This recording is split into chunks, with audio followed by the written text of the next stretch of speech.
Hi hello friends, welcome back to MRL study studio ಚಾನಲ್ಗೆ ತಮಗೆಲ್ಲರಿಗೂ ಸ್ವಾಗತಿಸುತ್ತಾ ಇವತ್ತಿನ ತರಗತಿಯಲ್ಲಿ ನಾನು ದೈಹಿಕ ಶಿಕ್ಷಕರೊಂದು ಪಠ್ಯಕ್ರಮಕ್ಕೆ ಸಂಬಂಧಪಟ್ಟಂತಹ ಮಹಿಳಾಟಗಳಲ್ಲಿ ನಾವು ಓಟಗಳು, ಜಿಗಿತಗಳು, ಎಸೆತಗಳು ನೋಡಿದ್ದೀವಿ.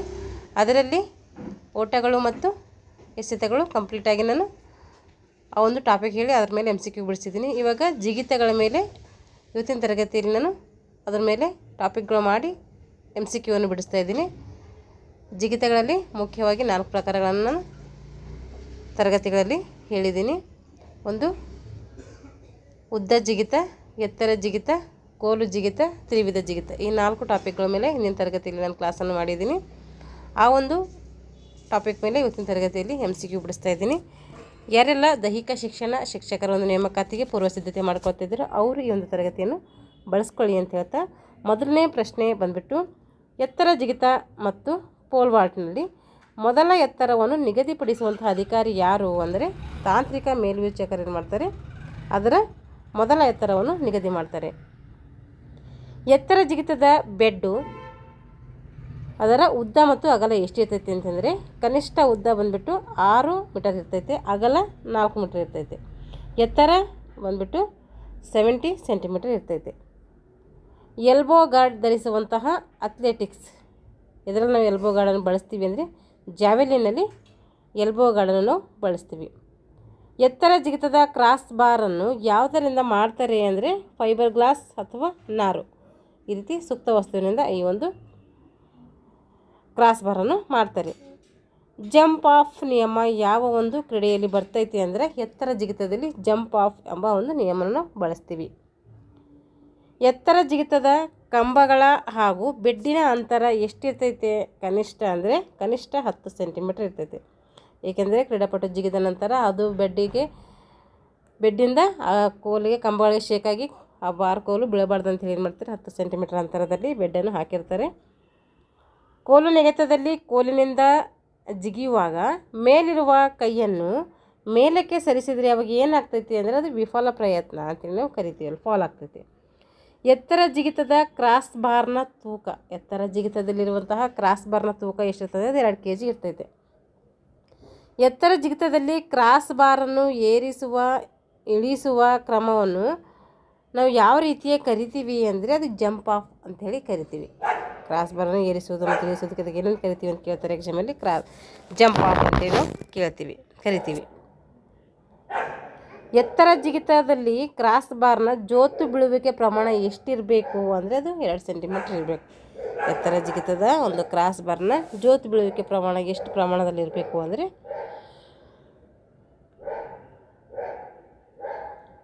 ಅದು 2 ಸೆಂಟಿಮೀಟರಲ್ಲಿ ಇರಬೇಕು. ತ್ರಿವಿಧ ಜಿಗಿತದಲ್ಲಿ ಹಾರುವ ಕ್ರಮ ಸ್ಪರ್ಧಿಯು ಬಲಗಾಲಿನಿಂದ ಟೇಕಪ್ ತೆಗೆದುಕೊಂಡ್ರೆ, ತ್ರಿವಿಧ ಜಿಗಿತದಲ್ಲಿ ಹಾಫ್ ಸ್ಟೆಪ್ ಜಂಪಿನ ಜಿಗಿತೀವಲ್ಲ ಆ ಒಂದು ಜಿಗಿತದಲ್ಲಿ ಹಾರುವ ಕ್ರಮ ಸ್ಪರ್ಧಿಯು ಬಲಗಾಲಿನಿಂದ ಟೇಕಾಫ್ ತೆಗೆದುಕೊಂಡ್ರೆ ಎಡಗಾಲಿನಿಂದ ನೆಗೆದು ಅದರ ಮೇಲೆ ನಿಂತು ನಂತರ ಏನು ಮಾಡ್ತಾರೆ ಅಂದರೆ ಮುಂದಿನ ಹೆಜ್ಜೆಯನ್ನು ಇಟ್ಟು ನಂತರ ಗುಂಡಿಯೊಳಗೆ ಹಾರಬೇಕು. ಅಂದರೆ ಎಡಗಾಲು ಮತ್ತು ಬಲಗಾಲನ್ನು ಬಳಸ್ಕೊಂಡು ಅವ್ರೇನು ಮಾಡಬೇಕು, ಗುಂಡಿಯೊಳಗೆ ಹಾರಬೇಕು. ಹಾಫ್ ಸ್ಟೆಪ್ ಜಂಪ್ ಅಂತ ನೋಡಿರಿ, ಈ ಒಂದು ಪದಗಳನ್ನು ಯಾವ ಒಂದು ಕ್ರೀಡೆಯಲ್ಲಿ ಬಳಸ್ತೀವಿ ಅಂದರೆ ತ್ರಿವಿಧ ಜಿಗಿತದಲ್ಲಿ ಬಳಸ್ತೀವಿ. ಉದ್ದ ಜಿಗಿತ ಟೇಕ್ ಆಫ್ ಬೋರ್ಡ್ನ ಅಗಲ ಮತ್ತು ದಪ್ಪ ಎಷ್ಟಿರ್ತೈತೆ ಅಂದರೆ ಅಗಲ ಬಂದುಬಿಟ್ಟು 20 ಸೆಂಟಿಮೀಟರ್ ಇದ್ದರೆ ದಪ್ಪ 10 ಸೆಂಟಿಮೀಟರ್ ಇರ್ತೈತೆ. ಉದ್ದ ಜಿಗಿತದಲ್ಲಿ ಗಾಳಿಯ ವೇಗವನ್ನು ಅಳೆಯುವಂತಹ ಉಪಕರಣವನ್ನು ಎಷ್ಟು ಎತ್ತರದಲ್ಲಿ ಅಳವಡಿಸ್ತಾರೆ ಅಂದರೆ 1.22 ಅಲ್ಲಿ ಅಳವಡಿಸ್ತಾರೆ. ಅಂತಾರಾಷ್ಟ್ರೀಯ ಮಟ್ಟದ ಕೋಲು ನೆಗೆತದ ಸ್ಪರ್ಧೆಯಲ್ಲಿ ಬೆಡ್ಡಿನ ಕನಿಷ್ಠ ಅಗಲ ಮತ್ತು ಉದ್ದ ಎಷ್ಟಿರ್ತದೆ ಅಂದರೆ ಅಲ್ಲಿ 6 ಮೀಟರ್ ಉದ್ದ ಇರ್ತೈತೆ, 6 ಮೀಟರ್ ಅಗಲ ಇರ್ತೈತೆ. ದಪ್ಪ ಬಂದುಬಿಟ್ಟು 80 ಸೆಂಟಿಮೀಟರ್ ದಪ್ಪ ಇರ್ತೈತೆ. ಜಿಗಿತಗಳನ್ನು ಅಳತೆ ಮಾಡುವ ಉಪಕರಣವನ್ನು ದೃಢೀಕರಿಸುವಂತಹ ಅಧಿಕಾರಿ ಯಾರಂದರೆ ತೂಕ ಮತ್ತು ಅಳತೆ ಮಾಡುವಂತಹ ಅಧಿಕಾರಿಗಳು. ಇವರೇನು ಮಾಡ್ತಾರೆ, ಜಿಗಿತದ ಒಂದು ಅಳತೆಯನ್ನು ಮಾಪನ ಮಾಡುವಂತಹ ಒಂದು ಉಪಕರಣವನ್ನು ಬಳಸುವಂಥ ಅಧಿಕಾರಿಯಾಗಿರ್ತಾರೆ ಇವರು. ಉದ್ದ ಜಿಗಿತದಲ್ಲಿ ಗಾಳಿಯ ವೇಗವನ್ನು ಅಳೆಯಬೇಕಾದರೆ ಎಷ್ಟು ಸಮಯದಲ್ಲಿ ಅಳಿಬೇಕು ಅಂದರೆ ನಾವು 5 ಸೆಕೆಂಡಲ್ಲಿ ಅಳಿಬೇಕು. ಉದ್ದ ಜಿಗಿತ ಹಾಗೂ ತ್ರಿವಿಧ ಜಿಗಿತದಲ್ಲಿ ಟೇಕ್ ಆಫ್ ಗೆರೆಯಿಂದ ಹಿಂದೆ ಎಷ್ಟು ಮೀಟರ್ ದೂರದಲ್ಲಿ ಗಾಳಿಯ ವೇಗದ ಅಳತೆ ಮಾಡುವ ಮಾಪನ ಇಟ್ಟಿರ್ತಾರೆ ಅಂತಂದರೆ ಅಲ್ಲಿ 20 ಸೆಂಟಿಮೀಟರ್ ಏನು ಮಾಡ್ತಾರೆ ಇಟ್ಟಿರ್ತಾರೆ. ಬದಿಯಲ್ಲಿ 2 ಮೀಟ್ರ್ವರೆಗೆ 20 ಮೀಟ್ರಲ್ಲಿ ಏನು ಮಾಡ್ತಾರೆ ಅಂದರೆ ಗಾಳಿಯ ವೇಗವನ್ನು ಮಾಪನ ಮಾಡುವಂತಹ ಒಂದು ಮಾಪನವನ್ನು ಇಟ್ಟಿರ್ತಾರೆ. ಅದು 20 ಮೀಟರ್ ಒಂದು ಏನಿರ್ತಾರೆ 20 ಮೀಟರ್ದೊಂದು ಇಟ್ಟಿರ್ತಾರೆ. ಟೇಕ್ ಆಫ್ ಬೋರ್ಡ್ನ ಆಕಾರ ಮತ್ತು ಬಣ್ಣ ಯಾವ್ದು ಇರ್ತೈತಿ ಅಂದರೆ ಅದು ಆಯತಾಕಾರ ಇರ್ತೈತಿ. ಬಿಳಿ ಬಣ್ಣ ಹಾಕಿರ್ತಾರೆ, ಯಾಕಂದರೆ ಸ್ಪಷ್ಟವಾಗಿ ಕಾಣಬೇಕಂತೇಳಿ ಬಿಳಿ ಬಣ್ಣ ಬಳೆದಿರ್ತಾರೆ. ಎತ್ತರ ಜಿಗಿತ ಸ್ಪರ್ಧೆಯಲ್ಲಿ ಕೊನೆಯಲ್ಲಿ ಒಬ್ಬನೇ ಸ್ಪರ್ಧಾಳು ಉಳಿದುಕೊಂಡಾಗ ಅಡಗೋಲನ್ನು ಅಥವಾ ಕ್ರಾಸ್ ಬಾರನ್ನು ಎಷ್ಟು ಏರಿಸಬೇಕು ಅಂದರೆ ಆ ಸ್ಪರ್ಧಾಳುವಿನ ಇಷ್ಟಾನುಸಾರವಾಗಿ ಏರಿಸ್ಬೇಕು. ಅವ್ರು ಎಷ್ಟು ಏರಿಸಿರ್ತಾರೋ ಅವರೊಬ್ಬರೇ ಇರ್ತಾರಲ್ಲ, ಅವ್ರ ಇಚ್ಛೆ ಇದ್ದಂಗೆ ಏರಿಸ್ಬೇಕು. ಎಷ್ಟು ಏರಿಸಿರ್ತಾರೋ ಅವಷ್ಟೇ ಏರಿಸಬೇಕು. ಎತ್ತರ ಜಿಗಿತದಲ್ಲಿ ಭಾಗವಹಿಸುವ ಸ್ಪರ್ಧಿಯು ಉಪಯೋಗಿಸುವ ಪಾದರಕ್ಷೆಗಳ ಅಂಗುಲ ಮತ್ತು ಹಿಮ್ಮಡಿಯ ದಪ್ಪ ಮಿತಿ ಎಷ್ಟಿರಬೇಕು ಅಂತಂದರೆ ಅದು 13 mm ಇಂದ 19 mm ಇರಬೇಕು.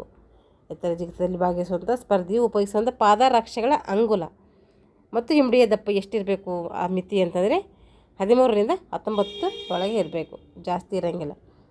ಕೋಲು ನೆಗೆತದಲ್ಲಿ ಸ್ಪರ್ಧಿ ತನಗೆ ಬೇಕೆನಿಸಿದರೆ ಕಂಬಗಳನ್ನು ಹಾರಿದ ನಂತರ ಬೀಳುವ ಜಾಗದ ಒಂದು ತಡೆಗೆ ಎಷ್ಟು ದೂರದವರೆಗೆ ಸ್ಥಳ ಬದಲಾವಣೆ ಕೇಳ್ಕೊಳ್ಬೋದು ಅಂತಂದರೆ 80 ಸೆಂಟಿಮೀಟರ್ವರೆಗೆ ಏನು ಮಾಡ್ಬೋದು ಸ್ಥಳ ಬದಲಾವಣೆಯನ್ನು ಕೇಳ್ಕೊಬೋದು. ಕೋಲು ನೆಗೆತದಲ್ಲಿ ಏನು ಸ್ಪರ್ಧಿ ಜಿಗಿತಾನಲ್ಲ, ಜಿಗಿದ ಮೇಲೆ ತನಗೆ ಬೇಕೆನಿಸಿದರೆ ಕಂಬಗಳನ್ನು ಹಾರಿದ ನಂತರ ಬೀಳುವ ಜಾಗದ ಕಡೆಗೆ ಎಷ್ಟು ದೂರದವರೆಗೆ ಸ್ಥಳ ಬದಲಾವಣೆ ಮಾಡ್ಕೊಳ್ಬೋದು ಅಂತಂದರೆ ಅದು 80 ಸೆಂಟಿಮೀಟರ್ವರೆಗೆ. ಪ್ಲಾಸ್ಟಿಕ್ ಇಂಡಿಕೇಟರ್ ಬೋರ್ಡ್ ಬಳಕೆ ಮಾಡುವಂತಹ ಸ್ಪರ್ಧೆ ಯಾವುದು? ನಾವು ಪ್ಲಾಸ್ಟಿಕ್ ಇಂಡಿಕೇಟರ್ ಬೋರ್ಡನ್ನು ನಾವು ಎಲ್ಲಿ ಬಳಸ್ತೀವಿ ಅಂದರೆ ಅದು ಉದ್ದ ಜಿಗಿತದಲ್ಲಿ ಬಳಸ್ತೀವಿ. ಹಾಗಾದರೆ ಅದು ಎಷ್ಟು ಅಗಲ ಇರ್ತೈತೆ ಅಂದರೆ 10 ಸೆಂಟಿಮೀಟರ್ ಅಗಲ ಇರ್ತೈತೆ. 30 ಡಿಗ್ರಿ ಕೋನದಲ್ಲಿರ್ತೈತೆ. ಎತ್ತರ ಜಿಗಿತದಲ್ಲಿ ಸಫಲ ಯತ್ನ, ವಿಫಲ ಯತ್ನ ಹಾಗೂ ಪಾಸ್ ಕೊಡುವ ಸಂಕೇತಗಳು O ಮತ್ತು Xನಲ್ಲಿ ಏನು ಮಾಡ್ತಾರೆ, ಸಫಲ ಪ್ರಯತ್ನ, ವಿಫಲ ಪ್ರಯತ್ನ, ಪಾಸ್ ಕೊಡುವಂಥ ಸಂಕೇತಗಳು. ಸ್ಕೋರ್ ಸೀಟ್ ಯಾರು ಬರೀತಾರೆ ಅವ್ರಿಗೆ ಗೊತ್ತಿರ್ತದೆ ಇವು ಸ್ಕೋರರಿಗೆ. ಕೋಲು ನೆಗೆತದ ಕಂಬಗಳ ನಡುವಿನ ಅಂತರ ಎಷ್ಟಿರ್ತೈತೆ? ಕೋಲು ನೆಗೆತದ ಒಂದು ಕಂಬಗಳ ನಡುವಿನ ಅಂತರ ಅಂದರೆ ಅದು 4.30 ರಿಂದ 4.37 ಮೀಟರ್ವರೆಗೆ ಇರ್ತೈತೆ. ಕೋಲು ನೆಗೆತದಲ್ಲಿ ಕ್ರಾಸ್ ಬಾರ್ನ ಜ್ಯೋತಿ ಬೀಳುವಿಕೆ ಪ್ರಮಾಣ ಎಷ್ಟು? ಅದು 3 ಸೆಂಟಿಮೀಟರ್. ಕೋಲು ನೆಗೆತದ ಬಾಕ್ಸಿನ ಬದಿಯಲ್ಲಿರುವಂತಹ ತುಂಡು ಬೆಡ್ಗಳು ಎಷ್ಟು ಡಿಗ್ರಿ ಇಳಿಜಾರು ಇರಬೇಕು ಅಂದರೆ 45 ಡಿಗ್ರಿ ಇಳಿಜಾರನ್ನು ಹೊಂದಿರಬೇಕು. ಉದ್ದ ಜಿಗಿತದ ಗುಂಡಿಯ ಕನಿಷ್ಠ ಮತ್ತು ಗರಿಷ್ಠ ಅಂಗುಲ ಎಷ್ಟಿರಬೇಕು ಅಂತಂದರೆ ಅದು 2.75 ಮೀಟರ್ನಿಂದ 3 ಮೀಟರ್ವರೆಗೆ ಇರಬೇಕು. ಉದ್ದ 9 ಮೀಟರ್ ಇರಬೇಕು. ತ್ರಿವಿಧ ಜಿಗಿತದ ಟೇಕ್ ಆಫ್ ಬೋರ್ಡಿನಿಂದ ಜಿಗಿತದ ಗುಂಡಿಯ ಒಂದು ಕೊನೆಗೆ ಇರುವಂತಹ ಕನಿಷ್ಠ ದೂರ ಎಷ್ಟು ಅಂದರೆ ಅದು 21 ಮೀಟರ್. ಉದ್ದ ಜಿಗಿತಕ್ಕೆ ಹಿಚ್ ಕಿಕ್ ಟೆಕ್ನಿಕ್ ತಂತ್ರವನ್ನು ನೀಡಿದವರು ಯಾರಂದರೆ ರಾಬರ್ಟ್ ಲೆಜಿನರ್ಡ್. ಎತ್ತರ ಜಿಗಿತದ ಪ್ಲಾಸ್ಬರಿ ಪ್ಲಾಫ್ ತಂತ್ರದ ಪಿತಾಮಹ ಯಾರಂದರೆ ಅಮೆರಿಕದ ಡಿಕ್ ಪ್ಲಾಸ್ಬರಿ. ಅವರ ಹೆಸರಲ್ಲಿ ಈ ಒಂದು ಸ್ಕಿಲನ್ನು ಬಳಸಿರ್ತಾರೆ. ಅಂತಾರಾಷ್ಟ್ರೀಯ ಮಟ್ಟದಲ್ಲಿ ತ್ರಿವಿಧ ಜಿಗಿತದಲ್ಲಿ ಟೇಕ್ ಆಫ್ ಬೋರ್ಡ್ ಹಾಗೂ ಜಿಗಿತದ ಗುಂಡಿಗೆ ಇರುವಂತಹ ದೂರ ಎಷ್ಟು ಅಂತಂದರೆ ಇದು ಅಂತಾರಾಷ್ಟ್ರೀಯ ಮಟ್ಟದಲ್ಲಿ ಪುರುಷರಿಗೆ 13 ಮೀಟರ್ ಇದ್ದರೆ ಮಹಿಳೆಯರಿಗೆ 11 ಮೀಟರ್ ಇರ್ತೈತೆ. ಕಿರಿಯರಿಗೆ ಅಂದರೆ ಸಬ್ ಜೂನಿಯರ್ಸ್ಗೆ 9 ರಿಂದ 11 ಮೀಟರ್ ಇರ್ತೈತೆ. ಅಷ್ಟರೊಳಗೆ ಮೀರಬಾರ್ದು, ಅಷ್ಟರೊಳಗೆ ಇರಬೇಕದು.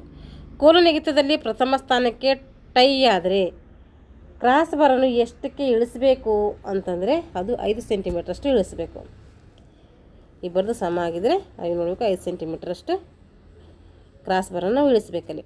ಎತ್ತರ ಜಿಗಿತದಲ್ಲಿ ಓಡಿ ಬರುವ ಜಾಗದ ಕನಿಷ್ಠ ಉದ್ದ, ಇದು ಎತ್ತರ ಜಿಗಿತದಲ್ಲಿ 15 ಮೀಟರ್ ಉದ್ದ ಇರ್ತೈತೆ. ಕನಿಷ್ಠ 15 ರಿಂದ ಗರಿಷ್ಠ 20 ಮೀಟರ್ ಇರ್ತೈತೆ. ಉದ್ದ ಜಿಗಿತ ತ್ರಿವಿಧ ಜಿಗಿತದ ಓಟದ ಓಣಿಯ ಅಗಲ ಎಷ್ಟು ಅಂತಂದರೆ ಎರಡಕ್ಕೂ ಸೇಮ್ ಇರ್ತೈತೆ. ಇದು 1.22 ಇಂದ 1.25ವರೆಗೂ ಇರ್ತೈತೆ. ಟೇಕ್ ಆಫ್ ಬೋರ್ಡಿನ ಕನಿಷ್ಠ ಹಾಗೂ ಗರಿಷ್ಠ ಉದ್ದ ಎಷ್ಟಂದರೆ ನೋಡ್ರಿ ಕೊಟ್ಟಿದ್ದಾರೆ 1.22 ಇಂದ 1.25 ಮೀಟರ್ ಇರಬೇಕು. ಉದ್ದ ಜಿಗಿತದಲ್ಲಿ ಟೇಕ್ ಆಫ್ ಗೆರೆಯಿಂದ ಜಿಗಿತದ ಗುಂಡಿಗೆ ಇರುವಂಥ ದೂರ ಎಷ್ಟಂದರೆ 1 ರಿಂದ 3 ಮೀಟರ್. ಟೇಕ್ ಆಫ್ ಬೋರ್ಡ್ನ ತಯಾರಿಸುವಂತಹ ಎದರಿಂದ ತಯಾರಿಸ್ತೀವಿ? ಟೇಕ್ ಆಫ್ ಬೋರ್ಡ್ ಅಂದರೆ ಅದು ಮರದಿಂದ ತಯಾರಿಸ್ತೀವಿ. ಮೇಲಾಟಗಳಲ್ಲಿ ಬಳಸುವ ಧ್ವಜದ ಬಣ್ಣಗಳು ಯಾವ್ಯಾವು ಅಂದರೆ ಹಳದಿ, ಬಿಳಿ, ಕೆಂಪು 3 ಕಾರ್ಡ್ಗಳನ್ನು ಮೇಲಾಟಗಳಲ್ಲಿ ಬಳಸ್ತೀವಿ. ಎತ್ತರ ಜಿಗಿತ ಮತ್ತು ಕೋಲು ಜಿಗಿತಗಳಲ್ಲಿ ಸ್ಪರ್ಧೆಯ ಕೊನೆಯ ಹಂತದಲ್ಲಿ ಒಟ್ಟುಗೂಡಿಸಿದ ಸ್ಪರ್ಧೆಗಳನ್ನು ಹೊರತುಪಡಿಸಿ 2 ಅಥವಾ 3 ಸ್ಪರ್ಧಿಗಳು ಉಳಿದುಕೊಂಡ್ರೆ ಅವಾಗ ಏನು ಮಾಡ್ತೀವಿ ಅಂದರೆ ಪ್ರತಿಯೊಬ್ಬರಿಗೂ ನಾವು ಏನು ಮಾಡ್ತೀವಿ, ನಿಗದಿಪಡಿಸಿದಂಥ ಕಾಲಾವಧಿಯ ಕ್ರಮ ಎಷ್ಟಿರ್ತೈತೆ 1.5 ನಿಮಿಷ ಮತ್ತು 2 ನಿಮಿಷ ಅಂದರೆ 90 ಸೆಕೆಂಡ್ ಮತ್ತು 120 ಸೆಕೆಂಡ್ ನಾವೇನು ಮಾಡ್ತೀವಿ ಕಾಲಾವಧಿಯನ್ನು ಕೊಡ್ತೀವಿ. ಕ್ಲೇವಿಯರ್, ಸೋಟೋ ಮೇಯರ್ ಒಬ್ಬರೇ ಇವರು, ಇಷ್ಟು ಹೆಸರು ಒಬ್ಬರದೇ.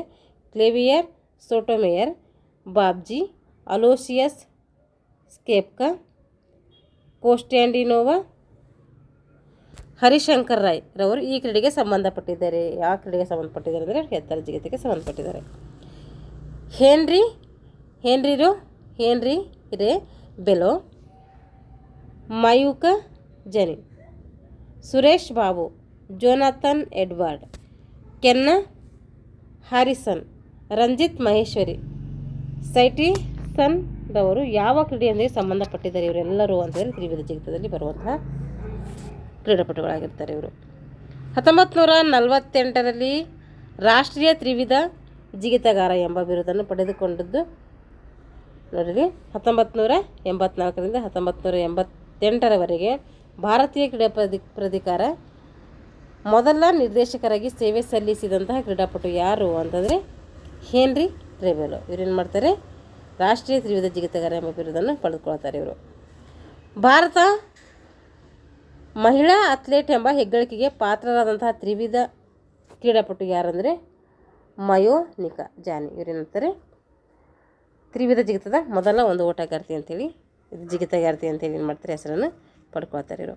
ಆಲ್ ಇಂಡಿಯಾ ಸ್ಪೋರ್ಟ್ಸ್ ಕಂಟ್ರೋಲ್ ಬೋರ್ಡ್ನ ತಾಂತ್ರಿಕ ಸಮಿತಿಯ ಸದಸ್ಯರಾಗಿದ್ದು ಬೆಂಗಳೂರಿನ ಭಾರತೀಯ ಕ್ರೀಡಾ ಪ್ರಾಧಿಕಾರದಲ್ಲಿ ಕ್ರೀಡಾ ತರಬೇತುದಾರರಾಗಿ ಸೇವೆ ಸಲ್ಲಿಸುತ್ತಿರುವ ಕ್ರೀಡಾಪಟು ಯಾರು ಇವಾಗ ಅಂದರೆ ಅದು ಸುರೇಶ್ ಬಾಬು. ಅವರು ಕೇರಳದವರು. ಡೆಕ್ಕತ್ಲನ್ ಪಟು ಆಗಿರ್ತಾರೆ ಇವರು. ಡೆಕ್ಕತ್ಲನ್ ಅಂದರೆ ಇದು ಪುರುಷರಿಗಿರುವಂತಹ ಒಂದು ಈವೆಂಟ್. ಇದ್ರ ಬಗ್ಗೆ ಕೂಡ ನಾನು ಕ್ಲಾಸ್ ಮಾಡಿದ್ದೀನಿ, ನೋಡ್ಕೊಳ್ರಿ. 10 ಸ್ಪರ್ಧೆಗಳಿರ್ತಾವೆ ಇಲ್ಲಿ. ಮಕ್ಕಳಿಗೆ ಮತ್ತು ಪ್ರಾರಂಭಿಕರಿಗೆ ಉದ್ದ ಜಿಗಿತದ ತಂತ್ರದ ಉತ್ತಮ ವಿಧಾನ ಯಾವುದಂದರೆ ಹ್ಯಾಂಗ್ ಅಥವಾ ಸೇಲ್ ಕಿಕ್ ಅಂತೇಳಿ ಕರಿತೀವಿ. ಉನ್ನತ ಮಟ್ಟದ ಕ್ರೀಡಾಪಟುಗಳು ಬಳಸುವಂತಹ ಉದ್ದ ಜಿಗಿತ ತಂತ್ರ ಯಾವುದು ಅಂತಂದರೆ ಅದು ಹಿಚ್ ಕಿಕ್ ಬಳಸ್ತಾರೆ ಇವರು. ಎತ್ತರ ಜಿಗಿತದಲ್ಲಿ ಒಬ್ಬ ಸ್ಪರ್ಧಿಯು ಕಣದಲ್ಲಿದ್ದರೆ ಜಿಗಿತಗಾರನು ಜಿಗಿತವನ್ನು ತೆಗೆದುಕೊಳ್ಳಲು ಅವನಿಗೆ ನೀಡುವಂತಹ ಗರಿಷ್ಠ ಕಾಲಾವಧಿ ಎಷ್ಟು ಅಂದರೆ ಅದು 2 ನಿಮಿಷ. 2 ಮತ್ತು 3 ಸ್ಪರ್ಧಿಗಳಿದ್ದರೆ ಅದು 90 ಸೆಕೆಂಡ್ಸ್ ಇರ್ತೈತೆ. 3ಕ್ಕಿಂತ ಹೆಚ್ಚಿದ್ದರೆ ಅಲ್ಲಿ 60 ಸೆಕೆಂಡ್ಸ್ ಇರ್ತೈತೆ. ಡೆಕ್ಕತ್ಲಾನ್ ಒಳಗೊಂಡಿರುವ ಒಟ್ಟು ಸ್ಪರ್ಧೆಗಳು ಎಷ್ಟು ಅಂದರೆ ಅದು 10 ಸ್ಪರ್ಧೆಗಳು. ಇದು ಪುರುಷರಿಗಾಗಿ ಮಾತ್ರ ನಡೀತೈತೆ, 2 ದಿನ ನಡೀತೈತೆ ಇದು. ಮೈದಾನದ ಸ್ಪರ್ಧೆಗಳಿಗೆ ಅರ್ಹತಾ ಸುತ್ತನ್ನು ನಿಗದಿಪಡಿಸುವವರು ಯಾರಂದರೆ ತಾಂತ್ರಿಕ ಪ್ರತಿನಿಧಿಯಾಗಿರ್ತಾರೆ. ತಾಂತ್ರಿಕ ಪ್ರತಿನಿಧಿ ಏನು ಮಾಡ್ತಾರೆ, ಸ್ಪರ್ಧೆಗಳಿಗೆ ಅರ್ಹತಾ ಸುತ್ತನ್ನು ನಿಗದಿಪಡಿಸ್ತಾರೆ ಇವರು. ಈ ಮೈದಾನ ಸ್ಪರ್ಧೆಯಲ್ಲಿ ಸ್ಪರ್ಧಿಯು ಒಂದು ಎದೆ ಸಂಖ್ಯೆ ಪಟ್ಟಿಯನ್ನು ಹಾಕಿಕೊಂಡು ಭಾಗವಹಿಸಬಹುದು. ಯಾವುದಂದರೆ ಅದು ಕೋಲು ನೆಗೆತ ಅಥವಾ ಎತ್ತರ ಜಿಗಿತ, ಎರಡರಲ್ಲಿ ಕೂಡ ಏನು ಮಾಡ್ಬೋದು, ಒಂದು ಎದೆ ಸಂಖ್ಯೆಯ ಪಟ್ಟಿಯನ್ನು ಹಾಕಿಕೊಂಡು ಭಾಗವಹಿಸ್ಬೋದು. ಎತ್ತರ ಜಿಗಿತ ಸ್ಪರ್ಧೆಯು ಪ್ರತಿಯೊಂದು ಸುತ್ತಿನಲ್ಲೂ ಅಡ್ಡಪಟ್ಟಿಯನ್ನು ಕನಿಷ್ಠ ಎತ್ತರಿಸಬೇಕಾದ್ರೆ ಎಷ್ಟು ಎತ್ತರ ಮಾಡಬೇಕು ಅಂತಂದರೆ ಪ್ರತಿ ಸುತ್ತಿನಲ್ಲಿ 2 ಸೆಂಟಿಮೀಟರ್ ಮಾಡ್ಕೊತಾ ಹೋಗಬೇಕು. ಎತ್ತರ ಜಿಗಿತ ಮತ್ತು ಜಾವೆಲಿನ್ ಎಸೆತದಲ್ಲಿ ಭಾಗವಹಿಸುವ ಸ್ಪರ್ಧಿ ಧರಿಸಿಕೊಳ್ಳುವ ಪಾದರಕ್ಷೆಗಳ ಮೊಳೆಗಳ ಗರಿಷ್ಠ ಉದ್ದ ಎಷ್ಟಿರ್ತಂದರೆ ಅದು 12 mm ಇರ್ತೈತೆ. ಹೈ ಜಂಪ್ ಎತ್ತರ ಜಿಗಿತ ಸ್ಪರ್ಧೆಯ ಪ್ರತಿ ಎತ್ತರದಲ್ಲಿ ಸ್ಪರ್ಧಾಳುಗಳಿಗೆ ದೊರೆಯುವಂತಹ ಪ್ರಯತ್ನಗಳ ಸಂಖ್ಯೆ ಎಷ್ಟು ಅಂದರೆ ಅದು 3. ಎತ್ತರ ಜಿಗಿತದ ಕ್ರಾಸ್ ಬಾರ್ ಅಡ್ಡಪಟ್ಟಿ ಉದ್ದ ಎಷ್ಟಂದರೆ ಅದು 4 ಮೀಟರ್ ಆಗಿರ್ತೈತೆ. 3.98ರಿಂದ 4.02 ಮೀಟರ್ ಇರ್ತೈತೆ ಅದು. ಇಷ್ಟೇನಾಯ್ತಂದರೆ ಈ ಒಂದು ಜಿಗಿತಗಳಿಗೆ ಸಂಬಂಧಪಟ್ಟಂತಹ ಪ್ರಶ್ನೋತ್ತರಗಳು. ಹಾಗೆ ಸಂಯುಕ್ತ ಒಂದು ಕ್ರೀಡಾಕೂಟಗಳು ಬರ್ತಲ್ಲ, ಅದಕ್ಕೆ ಸಂಬಂಧಪಟ್ಟ ಡೆಕ್ಕತ್ಲಾನು, ಹೆಪ್ಪತ್ಲಾನು, ಪೆಂಟತ್ಲಾನ್ ಬರ್ತಲ್ಲ, ಅದರ ಮೇಲೆ ಕೂಡ ಈ ಒಂದು MCQ ಮಾಡಿದ್ದೀನಿ. ಇಲ್ಲಿಗೆ ಮೇಲಾಟಗಳು ಸಂಪೂರ್ಣವಾಗಿ ನಾನು ಮುಗಿಸಿದ್ದೀನಿ. ಮುಂದಿನ ತರಗತಿಯಲ್ಲಿ ಏನು ಮಾಡೋಣ, ಆಡಳಿತ ಮತ್ತು ಸಂಘಟನೆ ಕುರಿತು ತರಗತಿಯನ್ನು ಮಾಡೋಣ ಅಂತ ಹೇಳ್ತಾ ಇಲ್ಲಿಗೆ ಈ ತರಗತಿಯನ್ನು ಮುಗಿಸ್ತಾ ಇದ್ದೀನಿ. ಎಲ್ಲರಿಗೂ ಧನ್ಯವಾದ.